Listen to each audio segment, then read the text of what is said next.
I have a problem with the explanation our president keeps giving when we are in a crisis, particularly like this one of fuel. Okay. I was in South Africa last month, and the price of petrol there was about 21 rand. Mm-hmm. Which is now, give or take about 215 shillings? No. Multiply by 7 shillings. Okay, by 7, okay. That's just around 140, 50 there. Now, they have added only one fund, all right, which is 22 rand. Mm-hmm. South Africa, I don't know if Kenya is a middle income, where South Africa is, but I want to believe it's a bigger economy than Kenya. Mm-hmm.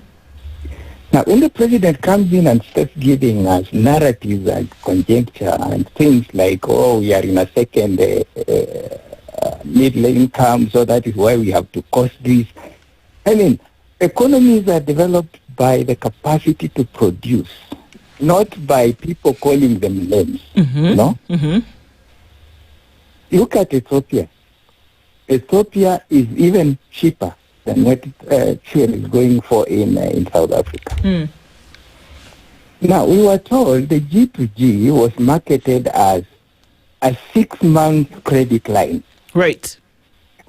Which means if the war in Iran started in February, we still have a credit line running up to August.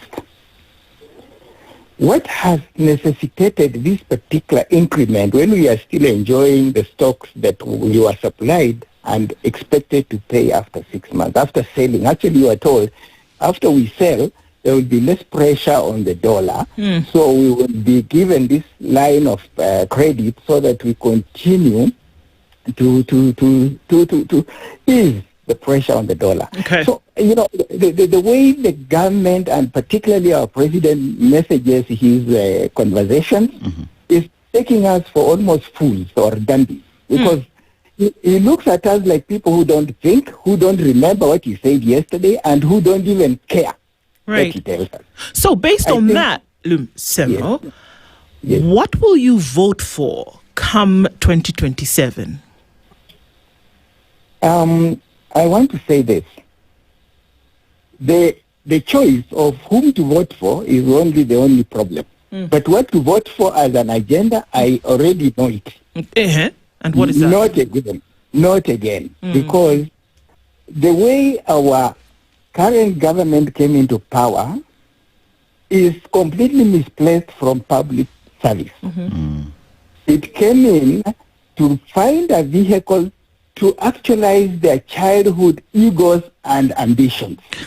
That they wanted to live like kings somewhere in the medieval times, you know? People who just use everything and they don't care. These people have no interest of Kenya becoming anything successful in the future. They just want to say, I am a rich man. That's all. So I know for sure what I will vote against. Okay. But whom will come when we now know who is standing for this agenda? All right. We feel completely, these are travesty and a theft and a fraud on Kenyans. Well, we want to thank you very much for your call. I think that's also interesting, and it doesn't actually shut you out. That you may not necessarily know what you want to vote for, but you already know what you want to vote against. And a ballot allows you to do both of